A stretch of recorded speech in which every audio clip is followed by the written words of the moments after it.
Soyez les bienvenus, chers amis, pour ce nouvel épisode dans l'épopée de Paul. Après les derniers épisodes, vous vous êtes peut-être demandé comment ça va se finir, vu que ça passe d'une prison à l'autre, d'un procès à l'autre, et rien n'avance. Il a passé 2 ans dans la prison, et maintenant, qu'est-ce qui va se passer? En effet, les choses commencent à bouger.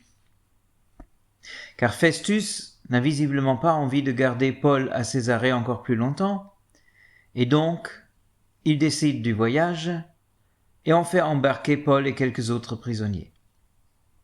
Ce transport est sous la responsabilité d'un capitaine de la cohorte impériale, ce n'est donc pas n'importe qui. En plus, il s'appelle Julius.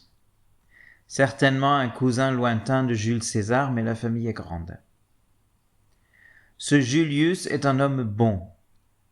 Il ne cherche pas à maltraiter les prisonniers comme le font d'autres, et en chemin, il laisse à Paul la liberté de trouver ses amis, même ses amis qui habitent sur place, là où il passe, et de se laisser soigner par eux. Alors remarquez que Paul a besoin de soins. Il n'est donc pas en bonne santé. Certes, il a accusé déjà un certain âge, et les années de voyage ont autant pu le fatiguer que les années de prison, mais il faut penser que les violences qu'il a souffertes ont aussi laissé leurs traces. Donc, on embarque, mais le voyage n'est pas facile. Le bateau suit la côte jusqu'à Sidon, puis se dirige vers Chypre pour longer les côtes de cette grande île. Mais il a le vent en face et n'avance que très lentement. Finalement, après 2 semaines en mer, on arrive en Lycie, à Myra. Cette ville, aujourd'hui, s'appelle Dembray, si vous voulez la chercher sur la carte. Et apparemment, l'agence de voyage n'a pas bien fait son travail car Julius doit trouver un moyen de transport pour la suite. Heureusement, arrive un bateau venant d'Alexandrie qui continue son chemin vers l'Italie. Julius prend donc les billets pour son groupe et il monte à bord. La suite du voyage reste pénible. Le vent est toujours contraire et le bateau n'avance que très lentement. À Cnide, il est impossible d'entrer dans le port à cause du vent et des vagues, et le bateau continue donc son chemin vers la Crète, dont il longe la côte pendant un bon moment. Finalement, il trouve un pont où il peut accoster, à Beauport près de Lazée, sur la côte sud de la Crète. Les temps restent mauvais. Ce n'est pas surprenant, on est déjà bien en octobre.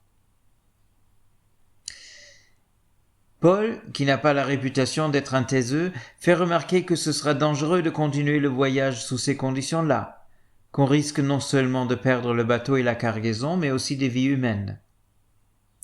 Ce n'est pas surprenant, normalement sur la Méditerranée, on ne voyage pas entre novembre et mars.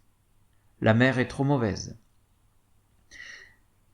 Mais le capitaine veut continuer sa course. Et Julius fait plus confiance à ce marin qu'à Paul et ses observations. De toute façon, on ne peut pas rester là, car le port ne permet pas de faire hiverner un grand navire. On décide donc de se diriger vers Phénix, un port plus propice à y passer l'hiver. Et comme un léger vent de sud se met à souffler, les marins décident de lever l'ancre et de continuer le voyage en longeant la côte de la Crète. Mais bien vite, les choses changent. Le bateau est pris par un vent violent qu'on appelle Eurachylon et qui souffle d'est et nord-est. Les marins ne savent pas résister. Et ce vent pousse le bateau en haute mer, loin de la Crète. À un moment, ils passent près d'une petite île du nom de Cauda, où ils peuvent s'arrêter un petit instant. Ils ont beaucoup de mal à garder la maîtrise de la chaloupe, Mais ils y arrivent avec beaucoup de peine.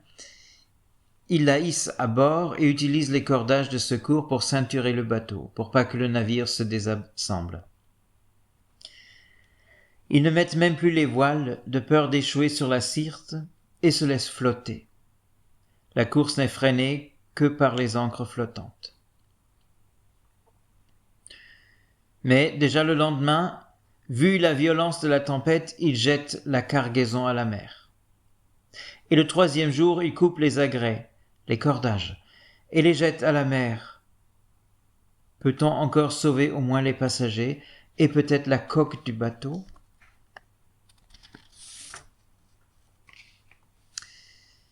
Tous ont peur.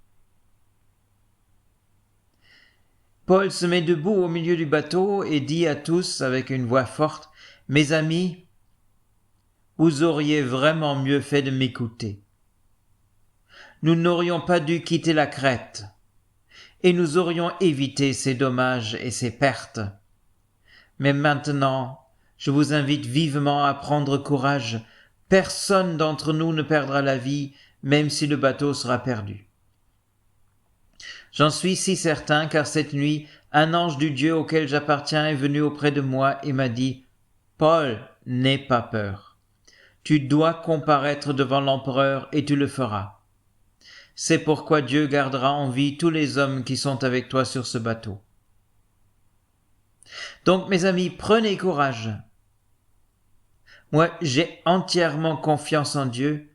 S'il a dit cela, il le réalisera. Cependant, nous allons bientôt échouer sur une île. »